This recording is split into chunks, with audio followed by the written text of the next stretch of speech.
You're watching the Clean Commercial Transportation Update. I'm Bill Van Amburg. And I'm Alycia Gilde. You know, the technology to reach 100% zero emissions in urban applications by 2030 is here. But what will it take for the world to meet its climate needs before it's too late? This month on CCTU, we're investigating how manufacturers are scaling production and providing the necessary infrastructure as we continue on our roadmap to zero emissions. So we'll be taking a tour in one of Kenworth's newest electric trucks. And we'll take a look at the latest announcements that came out of ACT Expo featuring some of CalStart's members, including vehicles that were on display that are eligible under HVIP. It's going to be a packed show. You don't want to miss out. It's going to be pretty full. So make sure to register now for our CCTU broadcast on our website. Also to keep updated for upcoming Take 5 and CCTU releases. Follow us on Twitter and stay connected at CalStart. And we will CCTU soon. Well, hello everyone, and we're as good as our word. We're CCTUing right now. How are you, everybody? Happy Friday. So glad you could join us for this September edition of the Clean Commercial Transportation Update. We do have a packed agenda for you today. So as usual, I'm Bill Van Amburg, and I'm joined finally in person, not through Zoom remote access, with my great partner Alycia Gilde here in what we call Studio One Pasadena.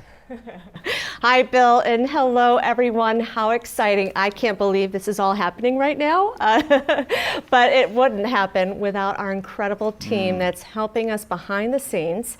I have to give first thanks to Sam Troughton with Drop Media. He is running our controls and our camera. We have Whitley Porter, who's making sure that we always look great. We have Casey Okazaki, who's our wonderful producer, and then Max Lemieux, who is running all of our graphics and helping us in chat, and Megan Fine, who's making sure that we're keeping connected to all of our members and CCTU partners. And we need all those folks. We're a great production team because we're really trying to be even more aggressive as we lean into our roadmap to zero emissions leading up to COP26. And today's broadcast is really going to be highlighting that roadmap and four at least of the key points along it. We're really going to look into advanced technologies and innovative technologies, infrastructure, scaling production, and key partnerships. And as we run into our rundown now for the day, here's how we're going to attack that. We'll start off with some highlights from the Advanced Clean Transportation Expo, the ACT conference. It took place earlier this month in Long Beach. There were a lot of exciting announcements that came out of that. Casey Okazaki, along with Whitley Porter with a camera, went down there and just really gave us some of the highlights on the announcements. Then we're going to bring in our global director of the Drive to Zero program, Cristiano Fasagna. He's going to give us an update on a new momentum underway to get a global standard requiring zero-emission commercial vehicles. So that's going to be really exciting to get that update. Oh, Bill, I can't wait for that update, and so glad to have Cristiano with us. And another awesome opportunity for us at CalStart. We had an opportunity to take a close look at the Kenworth K270E in Carson, California. And I even got a chance to climb into the cab to really check it out firsthand. So we'll have two of our Kenworth partners joining us to help us give a better understanding of the technology, what we can expect in terms of future sales, and how fleets are liking it. Yeah, it's really cool to see the vehicle availability coming up, and they're starting to show up at dealerships. So we're going to really lean into that. But before we do, we always like to start off with hearing from you. So Alycia, we got a poll today. What's up? We do. So question for everyone. As we move toward our decarbonization goals, what do we believe is the top barrier for fleet adoption? Well, our options are funding, grant writing, operational planning assistance, how about infrastructure deployment, and then lastly, more vehicle models and advancements. What do you think is the top barrier? I'd really like to hear what people are saying on this. I do think vehicle availability, we're starting to get over the hump, and it feels like infrastructure and assistance maybe come up higher. I would agree with that. All right, well, let's see what folks are saying. Let's go ahead and pull up the survey results. Wow. Wow. Oh, wait a minute. It's in real time. It's changing. Real time. We're seeing it come in. Oh, pretty cool. Well, it looks like infrastructure deployment. Yep. That's excellent. Well, we'll be talking a little bit more about that today. And I see that people want some grant writing support to get money. So that's great.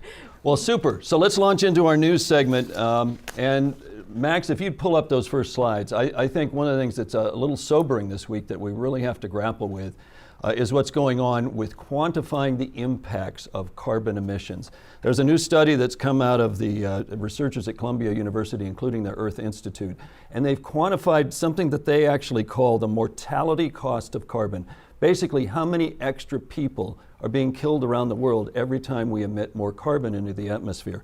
Their quantification now includes excessive temperatures that are being caused by climate change, and they have found for about every 4,000 metric tons of carbon emitted, that's killing an extra person. Okay, you might say, gee, that doesn't sound like much.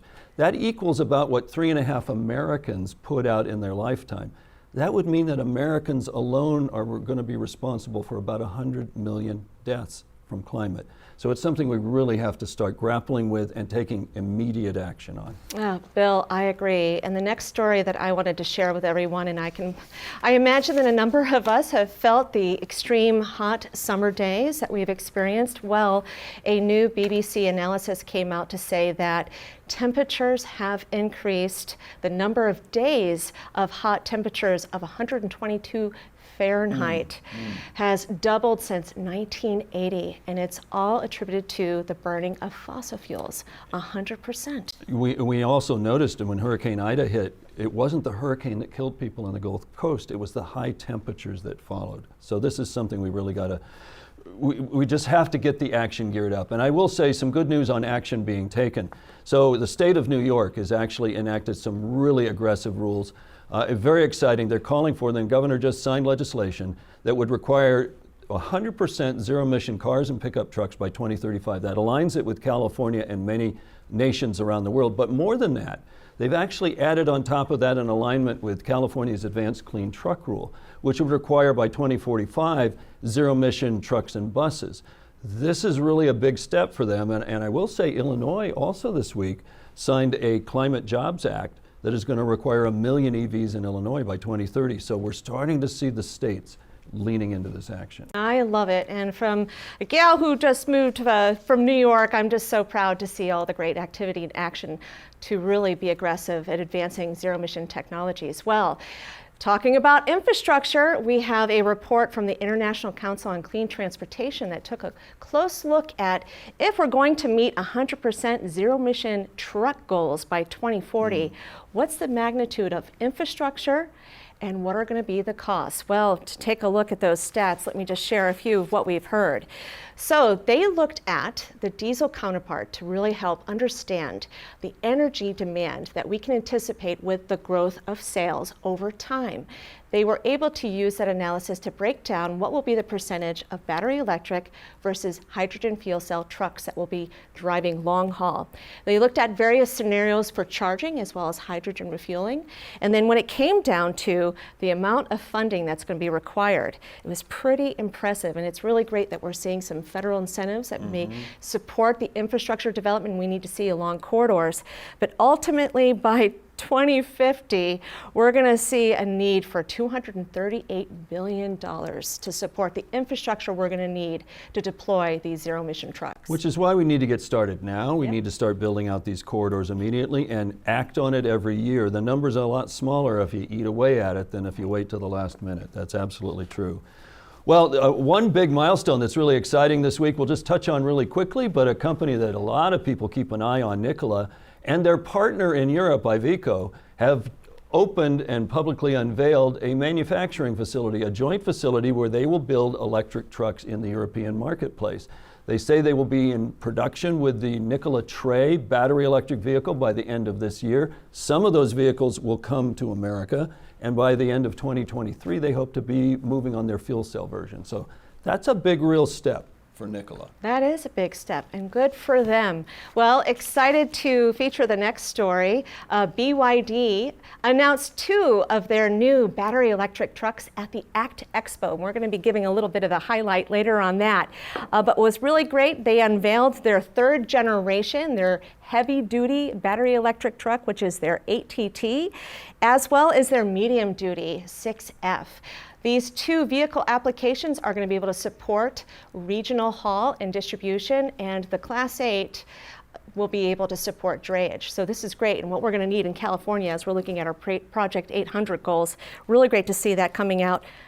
Oh yeah, go ahead, Adam. I was just going to say, what's cool is this is Gen 3 of their powertrain and their vehicle, but also that design is really cool. I think they tapped a European designer to add a little je ne sais quoi to their design of their cab, so that's very nice. And it helps with aerodynamic and efficiency. And they're adding other little bells and whistles in terms of making it a safer and easier vehicle to drive. They're going to be putting in an advanced driver assistance system and electric braking system. So really cool, and I can't wait to take a closer look at that. Form and function coming together, absolutely. Right. Well, that tees up the next part of our agenda really well. BYD's announcement was just one of many that came out. It was a really powerful last month in terms of new models coming to market, new announcements on partnerships and the like. And a lot of that was announced at the ACT, or the ACT Expo, down in Long Beach earlier this month. So our producer, Casey Okazaki, joined by Whitley Porter with her camera, went down and checked out what are the latest announcements for technology in vehicles. And they shared this video with us first.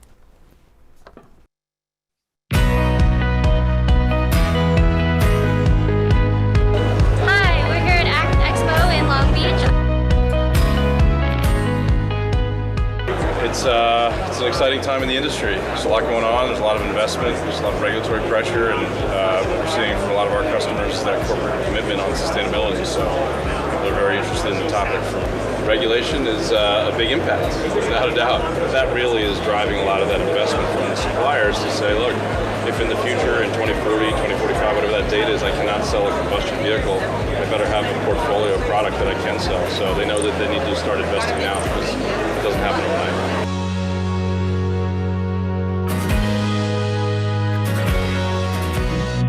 Good day, my name is Brett Pope. I'm Director of Electric Vehicles for Volvo Trucks North America. We're looking at the V&R Electric, so this is our day cab, all-electric vehicle for Volvo Trucks. So the V&R Electric we launched in December of 2020. It's active now in the HVIP program. So we're currently taking orders, and we'll have more trucks delivered to Southern California by the end of the year.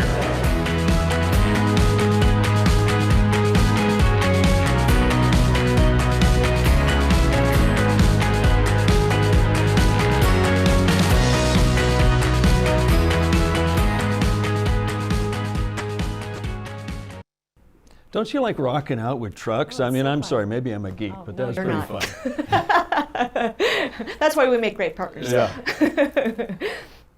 So Casey actually has some more observations. Yes, and we have her joining us. And Casey, great job.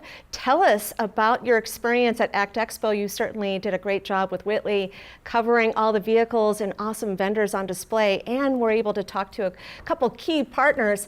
What about your experience? What did you learn while you were at ACT Expo?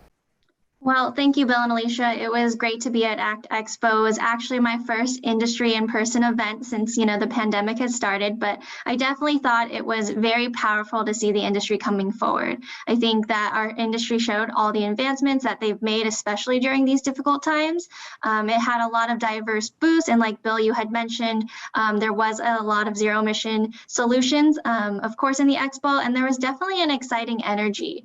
Like you two had mentioned, a lot of the vehicles there were HVIP eligible, and the ride and drive was great. There were so many different technologies and models available, and it felt like there was a new industry announcement every single hour. So Casey, one of the things is, you've been to ACT for a number of years and around the industry. What did you sense? Because sometimes a lot of it is, gee, can this happen? Is it real? I got the sense we were over that hump, and that was reflected at ACT. Is that what you saw? Definitely, Bill. I would agree. In previous years when I had attended, I saw a lot of bus models on display, but this year I think there were so many truck models that were shown. And I really think that shows that, the technology's here, it's ready to hit the road. There were so many trucks on display, and I would say a majority of the announcements were truck-based. I also think that the technology and all the announcements, it showed a lot of collaboration. And that really hit me. I think when I first went to this event a few years ago, I didn't realize how much collaboration was needed for the industry, and that's what I noticed, is that it seemed like every announcement, it was just a collaboration on a campaign or a collaboration on a project to really make our industry move forward. Great, good observations. Great observations. Casey, so proud of you. And I heard it was excellent attendance. 5,000 people came together in a very safe way to check out all these vehicle technologies, of which I also heard that majority of them were zero-emission vehicles that were on display. So that's a great trend that we're seeing over the years at ACT. And so interesting because many truck makers like Volvo has 3 different models now available. Peterbilt has 3, Kenworth has 2. We're seeing not just one, we're seeing multiple, and obviously BYD has a whole bunch of models available. So it's really an exciting time for not just one-offs, but we're really seeing a model, a product line. That momentum really sets us up for our next topic because we're seeing this momentum not just in California and the US, but around the world. And there is a growing momentum on top of that from public agencies, in particular, nations, states, and others, to set a new bar for that level of zero emissions that we're going to need and require. And our zero emission, our Drive to Zero program is actually right in the middle of that right now. We're very excited. So we're bringing in our global Drive to Zero global director, Cristiano Fasagna, to give us a view of what's going on in terms of that global standard we're trying to push for zero emission trucks and buses. So first, Cristiano, great to have you with us. Thanks for joining us. Absolutely. Welcome to, glad to be here. So can you give us an update now on what we've been calling the MOU, Memorandum of Understanding, but really this new global standard of commitment that nations are organizing with you? Absolutely. There's been an amazing level of progress here. So there's a group of leading nations. They're really gearing up for this big announcement at COP26 later this year in Glasgow, really at a critical time when countries really need to raise their level of climate ambition in the face of the reality that you've very well shown today. So this announcement will be centered around this global MOU for zero emission medium and heavy duty vehicles. It's really calling for 100% of sales of new medium and heavy duty vehicles being zero emissions by 2040. Wow, Cristiano, that's incredible and great work. Thank you so much for your leadership in this space. Tell us, why is this global agreement so important? Well, it really recognizes the need for much more ambitious targets, especially for a sector that has been overlooked, despite representing a really disproportionate amount of emissions. So it also recognizes that nations really need to work together. Like, we need a global goal that will set the same standards worldwide and give industry very clear signals and timelines to be able to invest. It also recognizes, the levels of technology readiness, model availability, the expectations that we have for cost parity, and yet, despite all of these advancements, we have very few countries that have announced such targets for trucks and buses. So this is really the time. So on that point, if we had tried this 5 years ago, it would have been a different story. Why do you think now is the time where the momentum will allow this to happen? Well, first, the reality of climate change is already here, right? So we're not talking about something in the future, it is acting now. And then COP26 is a major milestone for countries really to strengthen their climate action commitments that they've made back in Paris in 2015. So this global MOU really recognizes the strong leadership that has already been put forward, by leading manufacturers and fleets that, have made equivalent commitments and targets, especially within the 2040 timeframe. So this is really about getting government and industry together, aligned around the same ambition, and recognizing that the technology is here. We're ready for deeper penetration if we get the right targets, the right policies, the right regulations and investments in place. Cristiano, excellent. Well, hey, commitments are one thing, follow through is another. How is this global MOU going to be implemented? Absolutely. So it's really important for us that the MOU is not yet another document that nations sign and then forget about it. So this is why to ensure the thorough implementation of the MOU, the Drive to Zero program and campaign will be the convening forum for this global MOU discussions, really helping countries to develop their action plans on how they're going to meet this level of ambition and report progress, with actual data, and then really facilitating a dialogue amongst these countries, really to exchange best practices and raise the bar overall. So, the thing is, as much excitement that we have when we looked at the actual share of sales of these vehicles, they're already a very minimal percentage of the entire fleet. So we have a lot of work to do, to reach 100% of sales by 2040. And so, but in terms of what that means, because 2040 is also a long way away. But what it means is that we essentially need 100% of penetration in urban areas like here. And then we really need to launch commercial applications for line haul, like zero emission tractor trailers, really at the 2025 timeframe at the latest. Those are the powerful stepping stones on the path. They really are. I agree with you on that. So we just got about a minute left here, Cristiano. I know that there's a lot of uncertainty about what's going on in Scotland and around the world because of COVID, uncertainty about what kind of events can be held, but we're going to make a big announcement there with nations, no matter what. Can you give us kind of a sketch of what we're going to do at COP26?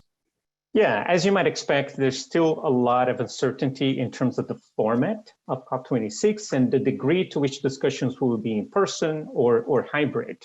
But no matter the format, we're closely coordinated with the UK government, with participating countries in Global MOU, with industry executives and other NGOs, really to maximize the level of the announcement, most likely on the second week of COP, and really ensuring that a very strong signal is given to the world that zero emission technologies are here and coming a lot faster than we expect.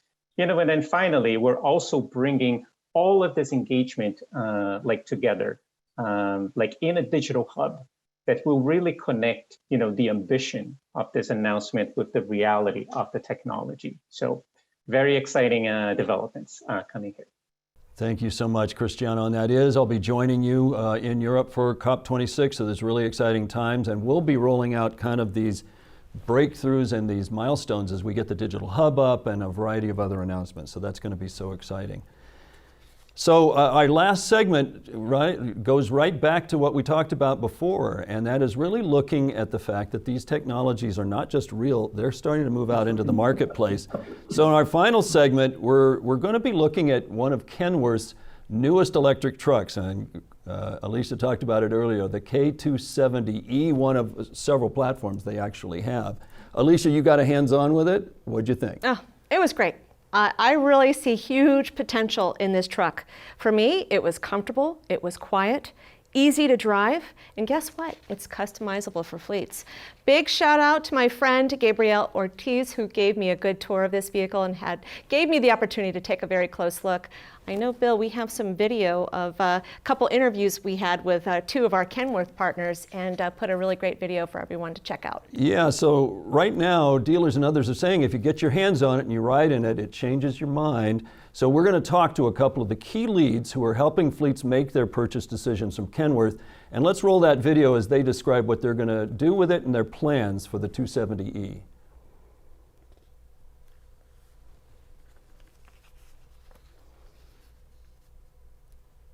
Well, this is okay. This was your first tour where you were walking around. So this is a Alycia Gilde branded video as you walked around. Yes. Wearing many hats. Yes, on the scene. Indeed. But you can see how beautiful this truck is. And certainly the messaging is quite powerful as well, driving to zero emissions. And this is a 26-foot box on it. So that means that's a big load. That's what a lot of their fleet customers were asking for. Well, Max, if we now can roll that video, that'd be great. Well, for this segment, what we wanted to do is actually now talk about these trucks from Kenworth, in particular the K270E that we got to see out in the field at Inland Kenworth. And we're joined by a couple of people from Kenworth who can really talk us through this. It's Alex Cervenka, who is the EV Grant Advisor, and Sean Hennebrey, who's the Powertrain Marketing Manager from Kenworth. First of all, welcome. Thank you for joining us.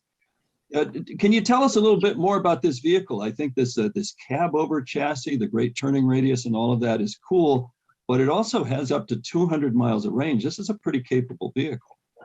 Yeah, so what you saw in the video there, It's the K270E is the model, and that has our 141 kilowatt hour battery pack on it that gives it about a 100-mile range, but you can customize it all the way up to a 282 kilowatt hour battery pack that gives you that 200-mile range.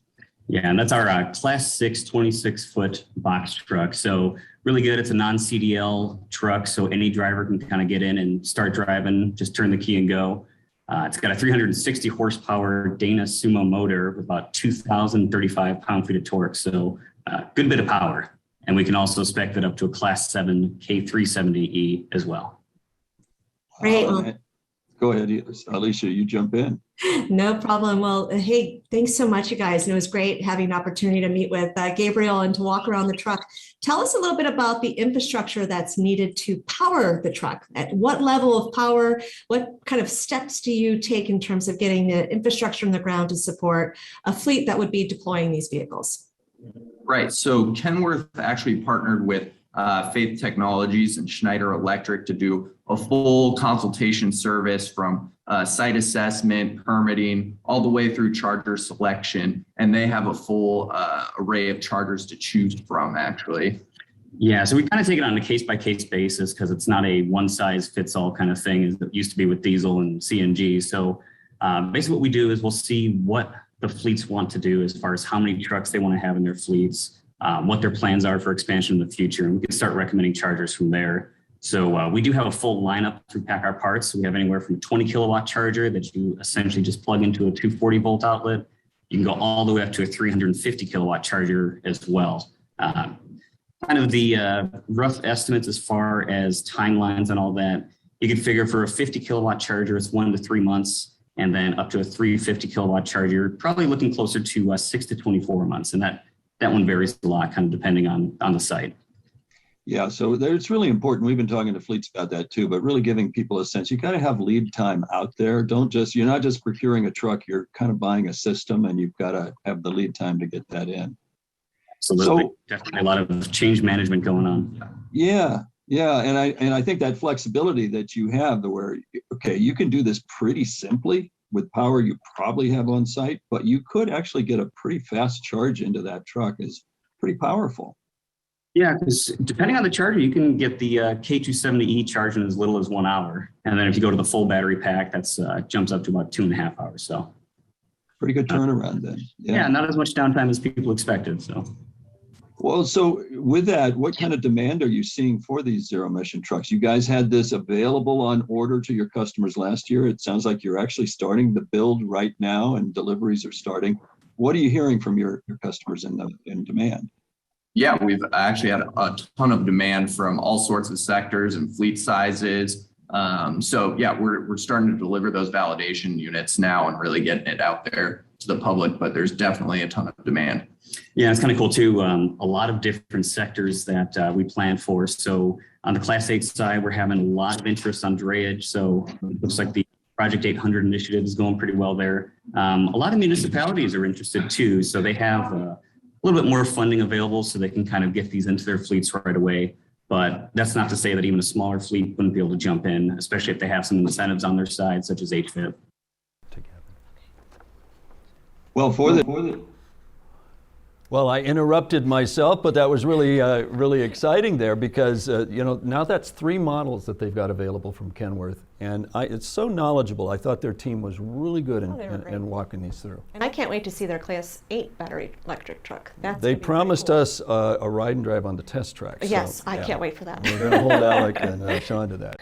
Well, that was really great and really fun, and really appreciate the Kenworth team to give us a little sneak peek at the vehicle. But let me just share with you an upcoming event that's going to be really great. You don't want to miss it. We have a wonderful membership services team that puts together these really incredible and meaningful events.